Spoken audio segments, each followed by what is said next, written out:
mums, welcome back to my channel. So I'm doing my 34-week pregnancy update a little bit earlier than usual. Today is technically meant to be a family vlog day, but because we are going away this weekend, I'm going to film us going camping and put that up next week.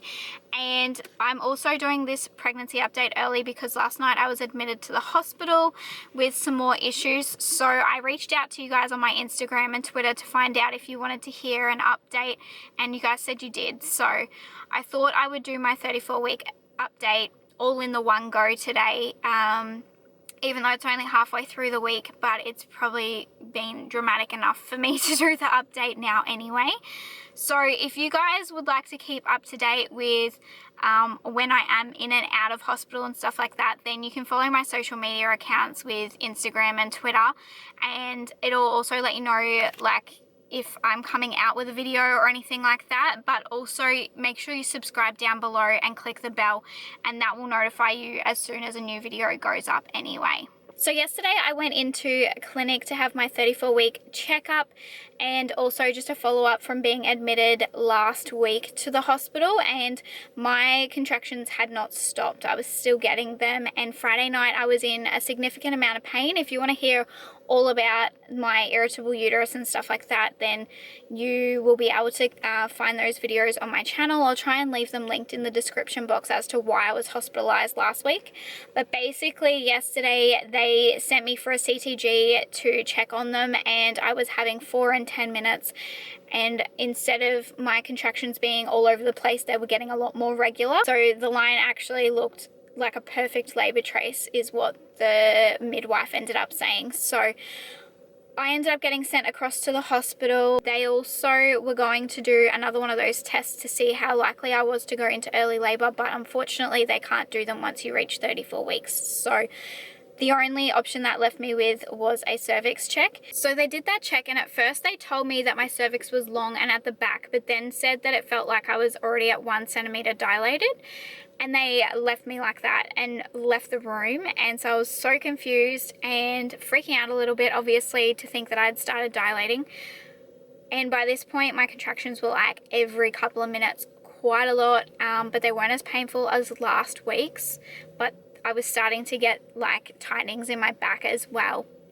Anyway, so they came back in, and then they decided to tell me that my cervix could be closed or it could be almost at 1 centimeter, or they weren't really too sure because they didn't do a speculum test. They just did a normal hand check. Anyway, so they said it was up to me. I could either stay in overnight and they could manage my pain and my contractions and just watch me, or I could go home. And at this point, because I wasn't in labor, I decided that I would go home. I was better off to be with my son, which would be less stressful than to stay in the hospital and not be with him anyway, and because it stresses me out to think that he's like without me and his dad and how he's like coping with that, even though I know he's perfectly fine. I just prefer to actually be with him, and yeah, I don't know, in my home environment where it's a little bit more comfortable. So I did get released and went back to my house. Last night my contractions got pretty bad, and this morning when I woke up and took Tom to work, by the time I got home I could barely walk. I was so flared up, my pelvic pain was through the roof. So I ended up having to lay down, and Hunter and I fell asleep on his little couch for a couple of hours, and then I felt like not too bad again. I'm still getting the contractions, but last night they got to the point that even when I left the hospital, walking to the car, my belly did not soften. Like, it just stayed a constant tightening. So I'm going to keep an eye on it. If I have any more issues, if they go back to how regular they were, then I'm going to have to go back into the hospital, and they probably aren't going to let me go back home. So I'm trying to hold off on that if I can.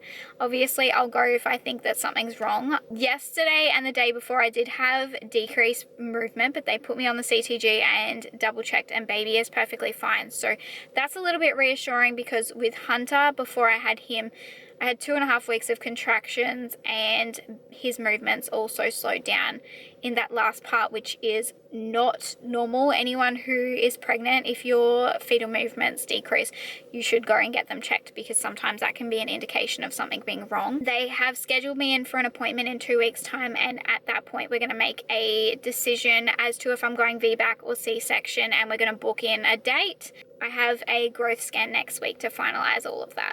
I mentioned last week that I was getting headaches, and they seem to have disappeared now, so otherwise I don't really have any new symptoms or anything like that to update you guys on. So that's pretty well it for this week's pregnancy update. Obviously, once I get home, I'll do a belly shot and show you guys where I'm up to. But I think for this week, everything's pretty simple, pretty well the same. It's just that they need to keep an eye on these contractions and make sure that they don't become labor, because then we're in a bit of strife. If I do go into labor before 37 weeks, then they are talking about doing some steroid injections, but it's obviously just going to be dependent on how much notice they get. But I'm really hoping that with myself not doing any like housework or anything at the moment and having a bit of help this weekend, we're going to go away, so that should be a little bit of a de-stress, and hopefully that will get us through to at least 37 weeks when my mum comes down. So that's it for this week's update. Like I said, it is a short one. There's not too much to update you on because it is halfway through the week.